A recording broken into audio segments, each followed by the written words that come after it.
Before we get into today's video, I do want to point out that this is probably going to be a little bit of a longer video. And even if you don't make it all the way through, I just ask one small little thing from you. Skip to the last 5 seconds of this video and listen to the very last thing I have to say. It'll only take a second, but you get the idea. Anyway, let's get on to the regular video. Now, before I explain what the whole situation and what the deal is here, chances are you already know what it is based on the topic and the name of the video, I want to read you an email, word for word, verbatim. We are closing PlayStation Store on PlayStation 3 on the 2nd of July 2021 and on PlayStation Vita devices on 27th of August 2021. Additionally, the remaining purchase functionality for PSP, aka PlayStation Portable, will also retire on the 2nd of July 2021.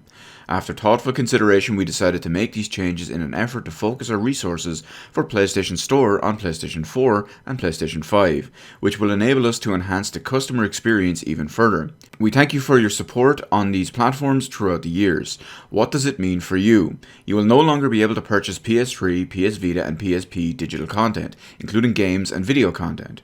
You will also no longer be able to make in-game purchases through games on PlayStation 3, PS Vita, and PSP. While the PSP storefront was previously closed in 2016, the remaining PSP purchase functionality, aka in-game purchases, will now be fully retired. What about content you already own? You will still be able to download your own PS3, PS Vita, and PSP content, including games and video content. You can download your own content onto your PS3, PS Vita, or PSP by accessing the download list on the respective device. If you have purchased a PS3/PS Vita cross-buy bundle and have only downloaded either the PS3 or PS Vita version, you will need to download the other version prior to the closure of the PlayStation Store on the relevant device. Video content that you own can be streamed on PS3, PS4, or PS5 through the My Videos app, or on mobile devices through the PlayStation Video app. You will still be able to re-download and play titles you have claimed through PlayStation Plus as long as you remain a member of the service. What about vouchers, wallet funds, and cross-buy content? You will still be able to redeem Game and PlayStation Plus vouchers on PS3, PS Vita, and PSP devices once PlayStation Store and purchase functionality for these devices closes. You will no longer be able to redeem PSN Wallet Fund vouchers, aka gift cards, on PS3, PS Vita, and PSP devices once PlayStation Store and purchase functionality for these devices closes. Your PSN wallet funds will remain in your PSN account, but you will only be able to use your wallet funds to purchase PS4 and PS5 products on PlayStation Store, on the web, PlayStation app, or on PlayStation 4 and 5 consoles. You will still be able to purchase cross-buy content through PlayStation Store, on the web, PlayStation app, or on PS4 or PS5 consoles, and access both the PS4 version and the PS3/PS Vita/PSP versions. Where can you find out more? Read our FAQ for more information at www.playstation.com/support/important-notice. Now, I know that was a whole little bit to get through just there at the start. I mean, hell, we spent nearly 4 minutes reading that email, but you get the idea. Chances are most of you skip past the email, and here we are talking about the actual relevant content. So what does this mean anyway? Well, at the end of the day, essentially, it means that Sony are closing the PSN store, the PlayStation Store. They're not closing the PSN completely. They're closing the PSN store from the PS3, the PSP, and the PS Vita. Now, there's multiple different takes on this, and overall there's one big resounding one for all of this, and that is that naturally, of course, this is a bad thing. Now, the main reasons why this is a bad thing, it's not even the much further down the line stuff, which we will get into in this video, it's the more immediate stuff as well. Because let's look at it this way. For now, some of the stuff on PSN has no other easy access way. None of this stuff works on PS4 and 5. So that rules that out right there. Many of the games available on this service are PS1, PS2, and PSP games. More so it's the PS1 and PS2 we're talking about in this particular one. But it's easy access for rare games, old games, games you may not have ever played, may not have ever had access to, may not have ever existed, may not have launched in your region, whatever it is. And all of these will disappear. Or rather, the ability to get them, to play them, to be able to purchase and have access to them easily is going to be removed. There are also digital-only games on here that have never had a physical release, that never work outside their individual platform. And these games, just like the rest, will be completely gone. So essentially, what we're looking at here is an absolute awful support from Sony for customers, paying customers, people who have spent countless time, countless of their hard-earned money on said platforms. Now, let's be real, okay? We all knew that despite the preservation aspect, we all knew eventually this would happen. If you were one of the idiots who didn't think this would eventually happen, well, you were probably a PlayStation fanboy.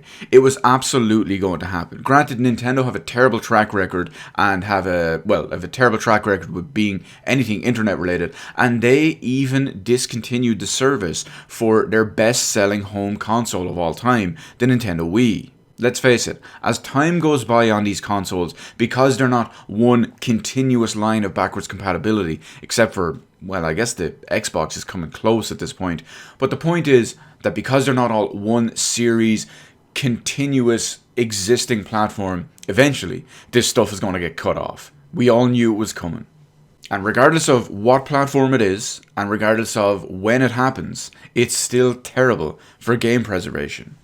Think of it this way. If you think the PlayStation 3 version, the PSP and the PS Vita version of this is all bad enough, imagine what happens 15, 20 years from now when the Switch version gets turned off. Now, many people are saying, Q, they're not going to turn off the Switch version. They'll leave that up forever. If you think that, you're an idiot. Because there are many Switch games that, even if you buy them on a physical cart, do not contain the entire game. So that even your physical version at that point is useless. Now, just to answer a couple of questions here regarding this whole thing. Number one, a lot of people are wondering, oh my god, what about my purchases? What about my stuff? Maybe I got a new PS3 or maybe I deleted some stuff because of space. Well, there's a couple of questions that need to be answered regarding all of this. If you have a PlayStation Network purchase on any of these devices, let's just say the PS3 because I was using that the other day as an example.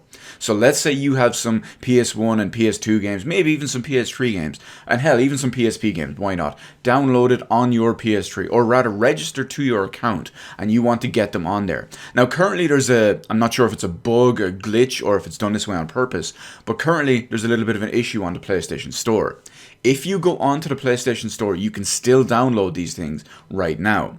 However, if you go to the store pages, you will see, in case you want to buy something new, you will see that the button to buy and give the price is actually technically gone.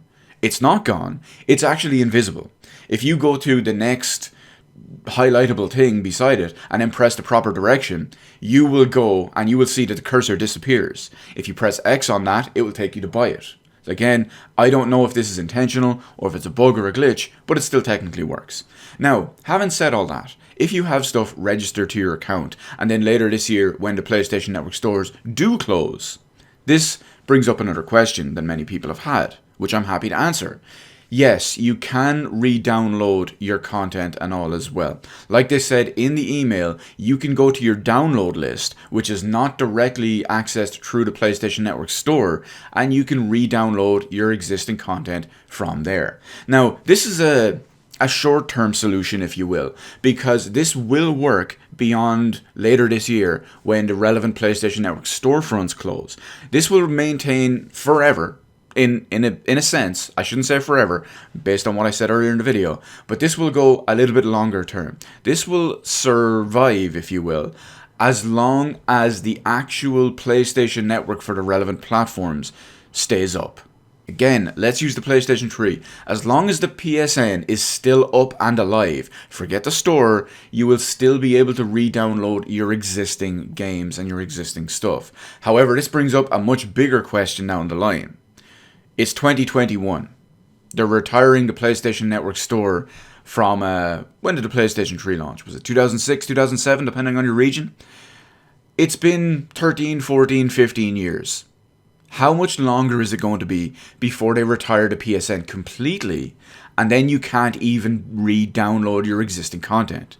And of course, there's a big question out there at the moment as well that's been making the rounds the last couple of days since this news actually leaked. By the way, in case you haven't noticed, I specifically put out a tweet saying I was waiting to talk about it before exact confirmation.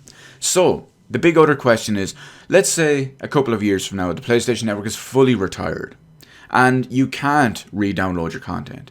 There's another big one out there that's been undergoing testing and all at the moment. What if the CMOS battery on your PlayStation dies? That way everything is essentially flushed from the cache and you can replace the battery, but it's already been flushed. Your licenses, etc. have already been flushed. Eventually, this is going to become a bigger problem. This is something more to talk about much down the line when that announcement and that finally happens. But for right now, don't panic in relation to that. Now, I'm not saying that's still a good thing, because like I mentioned already, physical is always the way to go, unless you have a Switch, because physical means physical on other platforms, not so much on the Switch.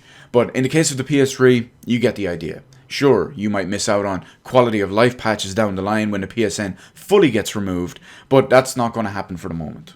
But overall, this is just an absolute bullshit, absolute travesty when it comes to how Sony are handling all of this. Now, like I said, we knew it was all going to happen, but between the preservation aspect of it, I personally, between PSP, PS1 and PS2 games on my PS3, I probably have 2 dozen, maybe 3 dozen games. Hell, I mean, I even have one PS3 game on there as far as I know, excluding small download stuff like Dead Nation and The Last Guy. I got them for free. But I have Metal Gear Solid 4. I think that's the only proper, true digital game I have on there. But there's so many other games on the PlayStation. I'm going to use my own collection my own digital collection on the PS3 as a quick example. Let's look at the price and availability and rarity and whatnot of some of these games. Not to mention the lack of ease of playing them if you don't have a PS3 version.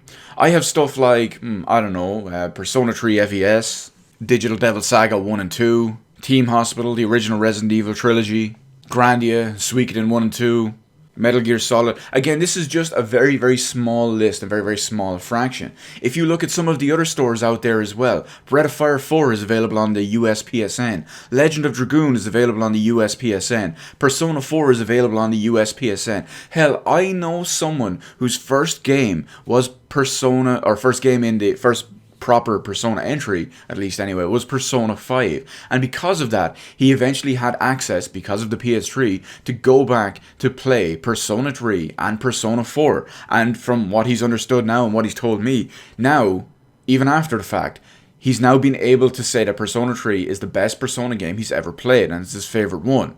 All thanks to the access and ease and availability of what was offered through the PS3 at the time. Anyway, I'm just talking in circles at this point. We're just going to round out the video simply because, what else can I say? It's a travesty. It's absolutely bullshit. We did unfortunately know it was going to happen. And honestly, I'm surprised it took this long. I'm surprised it took till after the launch of the PlayStation 5 for this to happen. Remember when they said digital distribution was the future and digital only was the future? Yeah, we just kind of proved it wrong. Steam for the win. At least they don't pull this kind of shite, because PC is one big continuous platform. This is the kind of thing you always have to face and worry about when it comes to consoles. When it's not profitable and viable enough to keep it running, they're just going to cut it right off and fuck everyone else. Anyway, as I said, I'm going to leave you with one final thing just at the end of this video, like I mentioned right at the start. That email I read from Sony, it's capped out by one single little sentence right at the very end, which is the absolute peak of irony given the situation. The very last words in that email: our play has no limits.